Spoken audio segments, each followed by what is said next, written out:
Hello everyone welcome back to my YouTube channel. ഇന്ന് നമ്മളിവിടെ discuss ചെയ്യാൻ വേണ്ടി പോകുന്നത് ഇപ്പോൾ നടക്കുന്ന ഒരു ഇഷ്യൂവിനെ കുറിച്ചാണ്. അതായത് ഹേമ കമ്മിറ്റി റിപ്പോർട്ടാണ് ഇപ്പോൾ ടി വിയിലും എല്ലാത്തിലും ഇവിടെ ചർച്ചയായിട്ട് നടക്കുന്നത്. പല പ്രമുഖ നടന്മാരുടെയും പേരും കാര്യങ്ങളും ഓരോ ദിവസങ്ങളിൽ ഇങ്ങനെ വെളിപ്പെട്ടുകൊണ്ടിരിക്കുന്നുണ്ട്. നമുക്കറിയില്ലോ എല്ലാവരുടെയും കൂട്ടത്തിൽ ഇതുപോലെ ഇങ്ങനെയുള്ള ആളുകളെല്ലാവരും നമുക്കുണ്ടാവും. ഇതിപ്പോ സിനിമാ നടന്മാരായതുകൊണ്ട് നമുക്ക് അത്രയും നമ്മളവരെ ഫോളോ ചെയ്യുന്നത് കൊണ്ടും നമ്മളവരെ അത്രയും നമ്മൾ വിചാരിക്കും സിനിമകൾ കണ്ട് നമുക്കവരെ ഭയങ്കര ഇഷ്ടമാണ്. അതുകൊണ്ട് മാത്രമാണ് നമുക്കത് കേൾക്കുമ്പോൾ ഒരു ഞെട്ടലായിട്ട് തോന്നുന്നത്. ഇതിനെക്കുറിച്ച് എന്തെങ്കിലും ഒരു ധാരണ ഉള്ളവർക്കൊന്നും പുതിയ ഞെട്ടലൊന്നുമല്ല. ആൾക്കാര് വിചാരിക്കും ഇതൊക്കെ നമുക്ക് നേരത്തെ അറിയാവുന്ന കാര്യങ്ങൾ തന്നെയല്ലേന്ന്. ഇതിലിപ്പോ 2 കാര്യങ്ങൾ നമുക്ക് ചർച്ച ചെയ്യേണ്ടതുണ്ട്. നമ്മുടെ ആൾക്കാരുടെ കാഴ്ചപ്പാട്. ഇത് കുറെ പേര് ആൾക്കാര് പറയുന്ന ഒരു കാര്യം എന്തുകൊണ്ടാന്ന് വെച്ചിട്ടുണ്ടെങ്കില് എന്തുകൊണ്ട് ഇവരൊന്നും നേരത്തെ പോയി കംപ്ലയിന്റ് ചെയ്യുന്നില്ല? അല്ലെങ്കിൽ ഇവർക്കൊക്കെ എന്ത് കാര്യമുണ്ട് എന്നുള്ള രീതിയില് പെണ്ണുങ്ങളെ വിമർശിച്ചുകൊണ്ട് കുറെ പേര് പറയുന്നുണ്ട്. കുറെ പേര് അവരെ സപ്പോർട്ട് ചെയ്ത് പറയുന്നുണ്ട്. ശരിക്കും പറഞ്ഞാൽ ഈ 2 പേര് പറയുന്നതിലും കുറച്ച് കാര്യമുണ്ട്. കാരണം കുറെ പേര് ഇതിന്റെ ബെനിഫിറ്റ് ഓൾറെഡി എടുത്തതിന് ശേഷം മാത്രം ഇപ്പൊ വന്ന് ഒരു കാര്യം പറയുന്ന ആളുകളും ഉണ്ട്. ഇപ്പൊ എനിക്ക് എന്നെ സംബന്ധിച്ചിടത്തോളം എന്ന് വെച്ചിട്ടുണ്ടെങ്കിൽ ഞാനിപ്പോ ഇത് പറയാൻ എന്താ കാരണം എന്ന് വെച്ചാൽ എനിക്കുണ്ടായ ഒരു അനുഭവത്തെക്കുറിച്ചാണ്. ഞാനങ്ങനെ നേരിട്ടല്ലെങ്കിലും ഒരു തവണ ഞാൻ സിനിമയിൽ അല്ലെങ്കിൽ ഒരു സ്റ്റുഡിയോയിൽ ഞാൻ ഒരു കാറ്ററിംഗിന്റെ ഒരു പരിപാടിക്ക് വേണ്ടി പോയി. അവിടെ പോയി കഴിഞ്ഞപ്പോഴത്തേക്കും അത് ഫസ്റ്റ് ടൈം ഞാൻ പോകുന്നതാണ്. ആ പോയ സമയത്ത് ഇതുപോലെ ഒരാള് വന്ന് എൻ്റെ അടുത്ത് വന്ന് സംസാരിച്ചു. ഒരു പ്രൊഡക്ഷൻ കൺട്രോളർ ആയിരുന്നു. പുള്ളി എനിക്കിങ്ങനെ ഭയങ്കര കഥകളും കാര്യങ്ങളെല്ലാം പറഞ്ഞു തരുന്നു. പുള്ളി എന്താ എനിക്ക് അടുത്ത അതായത് നമ്മുടെ കൂടെ നിന്നിട്ടുണ്ടെന്നുണ്ടെങ്കിൽ പുള്ളിക്കിങ്ങനെ സിനിമയില് ചാൻസും കാര്യങ്ങളും കിട്ടാൻ സാധ്യത കൂടുതലാണ്. ആള് കുറെ പ്രമുഖ നടന്മാരുടെ കൂടെ നിൽക്കുന്ന ഫോട്ടോ കാണിച്ചു തരുന്നു. ആള് കൊണ്ടുവന്ന കുറെ ചെറുക്കന്മാരും പെണ്ണുങ്ങളും എല്ലാവരും ഇങ്ങനെ നല്ല നിലയിലെത്തിയ കഥകളും കാര്യങ്ങളും എല്ലാം പറഞ്ഞു തരുന്നു.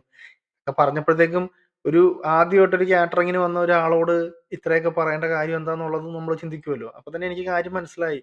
പുള്ളിക്ക് എന്തോ കാര്യം ആവശ്യമുണ്ട്. പുള്ളി ഉടനെ അടുത്തതായിട്ട് എൻ്റെ അടുത്ത് വന്നിരിക്കുകയും നമ്മളെ ഒന്ന് ടച്ച് ചെയ്ത് കണ്ടപ്പോഴത്തേക്കും എനിക്ക് മനസ്സിലായി ബാക്കിയും കൂടെ. ഞാനത് അപ്പൊ തന്നെ റെസിസ്റ്റ് ചെയ്തു. ഞാൻ അവിടുന്ന് അത് മാറിപ്പോയി. അപ്പൊ അതിന്റെ ഭാഗമായിട്ട് ഞാൻ ശരിക്കും വിളമ്പാൻ നിൽക്കേണ്ടതായിരിക്കും. ഞാൻ വിളമ്പാനുള്ള ഉദ്ദേശത്തിലാണ് ഞാൻ നിന്നേച്ചത്. കാരണം അപ്പൊ നമുക്ക് കുറച്ചും കൂടെ സ്റ്റുഡിയോയിൽ നമ്മൾ ആളുമായിട്ട് നമുക്ക് ഇന്ററാക്ട് ചെയ്യാൻ പറ്റുമല്ലോ. അപ്പോൾ ഞാൻ അന്നേരം എന്നെ അത് മാറ്റി എനിക്ക് പാത്രം കഴുകാനുള്ള ഡിപ്പാർട്ട്മെന്റിലേക്ക് വിട്ടു. ഞാൻ അവിടെ നല്ലോണം പാത്രമൊക്കെ കഴുകി വൈകുന്നേരം ഞാൻ എൻ്റെ പൈസയും മേടിച്ച് ഞാൻ തിരിച്ചു പോന്നു. എനിക്കിത് സിനിമ എന്നുള്ള സംഭവം എൻ്റെ പാഷനോ കാര്യങ്ങളോ ഒന്നുമല്ല. അതുകൊണ്ട് ഞാൻ അവിടുന്ന് അതുപോലെ അതിനെക്കുറിച്ച് പിന്നെ തിരിഞ്ഞ് നോക്കാനേ പോയിട്ടില്ല. ഇതായിരുന്നു ആദ്യത്തെ ഒരു അനുഭവം. പിന്നെ ഞാൻ എക്സ്പെക്ട് ചെയ്യുന്നുണ്ട് ഇതുപോലെ ആരെങ്കിലും എൻ്റെ അടുത്ത് ഒന്ന് അപ്രോച്ച് ചെയ്തിട്ടുണ്ടെങ്കിൽ ഫസ്റ്റ് ഞാൻ ചിന്തിക്കുന്നത് ഇതിനെക്കുറിച്ചായിരിക്കും. അപ്പോൾ സിനിമയിലേക്ക് താല്പര്യമുള്ളവരോട് പറയുന്ന കാര്യമാണ് നിങ്ങൾക്ക് 2 ഓപ്ഷൻ ഉണ്ട്. ഒന്നില്ലാന്നുണ്ടെങ്കില് നിങ്ങള് സിനിമ ഫീൽഡിലേക്ക് അവര് ചോദിക്കുമ്പോൾ ഇതുപോലെ എഗ്രി ചെയ്ത് കോംപ്രമൈസ് ചെയ്ത് പോകാനാണ് നിങ്ങളുടെ താല്പര്യം എന്നുണ്ടെങ്കിൽ നിങ്ങൾ ആ പ്ലാൻ എ തിരഞ്ഞെടുത്ത് ആ വഴിക്ക് പോവുക. അത് കഴിഞ്ഞ് പിന്നെ കംപ്ലയിന്റ് ചെയ്യാന്ന് വെച്ചിട്ടുണ്ടെങ്കിൽ അതൊരു നല്ലൊരു ഓപ്ഷൻ അല്ല. പ്ലാൻ ബി എന്ന് പറയുന്നത് നിങ്ങൾ റെസിസ്റ്റ് ചെയ്യുക അല്ലെങ്കിൽ അതിന്റെ കാര്യം റിഫ്യൂസ് ചെയ്തിട്ട് നിങ്ങൾ അടുത്ത ഡയറക്ടർ അല്ലെങ്കിൽ അടുത്ത ഏതാണോ സിനിമ എന്നുള്ള സൈറ്റിലേക്ക് നിങ്ങൾ പോകാനുള്ള പരിപാടി നിങ്ങൾ നോക്കുക. ഒബ്വിയസ്ലി എല്ലാവരും ഒരുപോലെ ആവുന്നുമില്ല. പലരും പല രീതിയിലാണ്. എല്ലാവരുടെയും ബിഹേവിയർ വേറെ വേറെയാണ്. ചിലപ്പോൾ നല്ല സിനിമ സംവിധാനങ്ങളുള്ള ഒരു ടീമിലേക്ക് നിങ്ങൾക്ക് എത്തിപ്പെടാൻ പറ്റും. പിന്നെ ഒബ്വിയസ്ലി ഇതുപോലെ റിപ്പോർട്ട് ചെയ്യാൻ നോക്കുക. അത് എങ്ങോട്ടാന്ന് വെച്ചിട്ടുണ്ടെങ്കിൽ പോലീസിലോ അല്ലെങ്കിൽ മൊബൈൽ വഴിയാണ് അവർ അശ്ലീലമായ മെസ്സേജുകൾ അയക്കുന്നതെന്നുണ്ടെങ്കിൽ അവർ അതുപോലെ സൈബർ പോലീസിനും മറ്റോ റിപ്പോർട്ട് ചെയ്യാൻ വേണ്ടി എല്ലാവരും ശ്രമിക്കുക. പിന്നെ വേറൊരു കാര്യം ഇവരൊക്കെ മെയിനായിട്ട് ടാർഗറ്റ് ചെയ്യുന്നത് ഇപ്പൊ ഈ അടുത്തത് കണ്ടുവരുന്നത് പറയുന്നത് പല നടന്മാരും നടിമാരൊക്കെ വന്ന് പറയുന്നുണ്ട് എനിക്കിങ്ങനെയൊന്നും സംഭവിച്ചിട്ടില്ല, എനിക്കിങ്ങനെയൊന്നും സംഭവിച്ചിട്ടില്ല. അപ്പൊ അതിനർത്ഥം ഒന്നില്ലെങ്കിൽ അവരത് ചിലവർ ആരൊക്കെ ഭയപ്പെടുന്നുണ്ട്. കാരണം അവർക്ക് ഈ ഇൻഡസ്ട്രിയിൽ തുടരണം. അവർക്ക് ഇനിയും ഈ ഫീൽഡിൽ അവർക്ക് നിൽക്കാനുള്ളതാണ്. അവര് ഇതിനൊരു പ്രശ്നം ഉണ്ടാകാണ്ടിരിക്കാൻ വേണ്ടി അവർ പറയുന്നവരുണ്ടാവാം. പിന്നെ വേറെ കുറെ കൂട്ടം ആൾക്കാരെന്ന് വെച്ചിട്ടുണ്ടെങ്കിൽ ഓൾറെഡി സിനിമയിൽ എസ്റ്റാബ്ലിഷ്ഡ് ആയിട്ടുള്ള അവരുടെ പാരന്റ്സോ അല്ലെങ്കിൽ പൊളിറ്റിക്കലിയോ അല്ലെങ്കിൽ വേറെ ഏതെങ്കിലും രീതിയിലോ അവരുടെ പാരന്റ്സോ ഫാമിലി മെമ്പർ ആരെങ്കിലും നല്ല ഇൻഫ്ലുവൻസ് ഉള്ളവരായിരിക്കാം. അപ്പൊ അവരുടെ അടുത്തൊന്നും പോയി ഇങ്ങനെയുള്ളവരാരും അപ്രോച്ച് ചെയ്യില്ല. കാരണം അവർക്കറിയാം അവര് വീക്ക് ആയിട്ടുള്ളതും വൾനറബിൾ ആയിട്ടുള്ള ആൾക്കാരെയാണ് അവര് പോയി സെലക്ട് ചെയ്യാൻ നോക്കുള്ളൂ. അല്ലെങ്കിൽ അവർ ടാർഗറ്റ് ചെയ്യുള്ളൂ.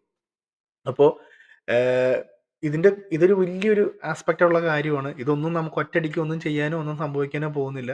നമുക്ക് എപ്പോഴെങ്കിലും ഒരു പ്രശ്നം അനുഭവപ്പെട്ടാൽ നമ്മൾ ഉടനെ തന്നെ അടുത്തുള്ള നിയമ സംവിധാനങ്ങള് നമ്മള് തേടി പോവുക. ശരിയാണ്. ചിലപ്പോൾ എല്ലാവർക്കും തോന്നാം ഇതൊന്നും കംപ്ലൈന്റ് കൊടുത്താൽ ഒന്നും സംഭവിക്കാൻ പോകുന്നില്ല. ഇത് ഉടനെ തന്നെ ഇതിങ്ങനെ കേസുകളായിട്ട് ഇങ്ങനെ നീണ്ടു പോവുകയുള്ളൂ. മിക്കപ്പോഴും ഈ ലോങ് ജുഡീഷ്യൽ പ്രൊസീജിയർ കാരണം തന്നെ പലരും ഇങ്ങനെയുള്ള പല കേസുകളിൽ നിന്നും കാര്യങ്ങളിൽ നിന്നും മാറി നിൽക്കാൻ ശ്രമിക്കുന്നവരും ഉണ്ട്.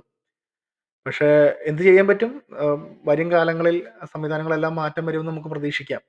പിന്നെ വേറൊരു കൂട്ടം ആൾക്കാരാണ് ഇപ്പോ നമ്മുടെ നാട്ടില് ഈ പല കമന്റുകളും മറ്റും പറയുന്നവരുണ്ട്. ഞാൻ ഇന്ന് മനോരമ ന്യൂസിൽ ഞാനൊരു വന്നപ്പോൾ ഒരു ന്യൂസിൽ കമന്റ് കണ്ടതാ. നമ്മുടെ നാട്ടിലെ ഒരു ഒരു ബംഗാളി നടി വേണ്ടി വന്നു ഇങ്ങനെ പറയാനെന്ന് വെച്ചിട്ടുണ്ട്. നമ്മുടെ നാട് ബംഗാളായി. അപ്പൊ എന്തിനാണ് നമ്മുടെ ആളുകൾ ഇത്രയും ഈ അസഹിഷ്ണുത കാണിക്കുന്നതെന്ന് മനസ്സിലാവുന്നില്ല. നമ്മുടെ ഇഷ്ടംപോലെ ആളുകൾ പല നാടുകളിലും പോയിട്ട് പണിയെടുക്കുന്ന ആളുകളുണ്ട്. അപ്പോ അവരൊക്കെ ഈ ചെറുതായിട്ടൊന്ന് റേസിസം കണ്ടാൽ പറയും, അയ്യോ എനിക്കിവിടെ ഭയങ്കര റേസിസം ആണ് എന്നൊക്കെ പറയുന്നുണ്ട്. പക്ഷേ നമ്മുടെ നാട്ടിൽ പോലും ചെറുതായിട്ട് പോലും നമ്മുടെ ഇന്ത്യയിൽ തന്നെ ഉണ്ടായിട്ട് പോലും വേറൊരു ഇന്ത്യക്കാരനോ അല്ല ഇന്ത്യക്കാരനോ നമുക്ക് പറയുമ്പോൾ നമ്മൾ അവരുടെ റീജിയൻ ഉപയോഗിച്ചാണ് നമ്മൾ പറയുന്നത്. അപ്പോൾ ഞാൻ അധികം പറഞ്ഞ് നീട്ടുന്നില്ല. ഞാൻ പറയാനുള്ള കാര്യം എന്ന് വെച്ചിട്ടുണ്ടെങ്കിൽ നിങ്ങൾക്ക് സിനിമ ഇൻഡസ്ട്രി ഇപ്പം എന്താണെന്നുള്ളത് ഏകദേശം എല്ലാവരും അറിഞ്ഞു കാണും. പണ്ടത്തെ പോലെയല്ല, മീഡിയാസും കാര്യങ്ങളെല്ലാം ന്യൂസും എല്ലാം ആവശ്യത്തിന് സ്പ്രെഡ് ചെയ്യുന്നുണ്ട്. അപ്പോൾ ഡിസിഷൻ എടുക്കുമ്പോൾ നിങ്ങളാണ്. കോംപ്രമൈസ് വേണോ അല്ലെങ്കിൽ നിങ്ങളുടെ ഐഡന്റിറ്റി കീപ്പ് ചെയ്യണോ, ഇത് ഏതാ വേണ്ടത് നിങ്ങൾ തീരുമാനിക്കുക. വീണ്ടും ഒരു വീഡിയോ ആയിട്ട് നമുക്ക് അടുത്ത തവണ കാണാം. Okay, thanks for watching my video.